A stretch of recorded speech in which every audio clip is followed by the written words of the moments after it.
అందరికీ నా నమస్కారం అండి. ఈరోజు మనం ఒంటిమిట్ట శ్రీ కోదండరామస్వామి ఆలయం గురించి తెలుసుకుందాం. అయితే ఈ కోదండరామస్వామి ఆలయం ఆంధ్రప్రదేశ్లోని కడప జిల్లా రాజంపేట్కి సమీపంలో ఉన్నటువంటి ఒంటిమిట్ట గ్రామంలో ఉంది.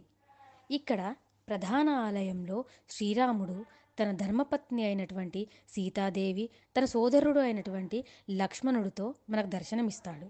అనగా ఆంజనేయ స్వామి వారి ఆలయం వెలుపల ఉంటుంది. ఒంటిమిట్ట కోదండరామస్వామి ఆలయం శ్రీరామనవమి వేడుకలకు చాలా ప్రసిద్ధి చెందింది. ఈ ఆలయ వాస్తుశిల్పం అనేది చోళ మరియు విజయనగర రాజుల శైలిని కలిగి ఉంటుంది. ఆలయంలో ఉన్నటువంటి శిలాఫలకాలు ఆలయ చరిత్రను గురించి వివరిస్తున్నాయి. ఇక్కడ తిరుమల తిరుపతి దేవస్థానం వారి అన్నదాన సత్రం కూడా ఉందండి. భోజనం కూడా చాలా బాగుంటుందండి. మీకు కూడా ఒంటిమిట్ట శ్రీ కోదండరామస్వామి ఆలయాన్ని చూడాలనిపిస్తుందా? ఇంకెందుకు ఆలస్యం, దర్శించండి మరి.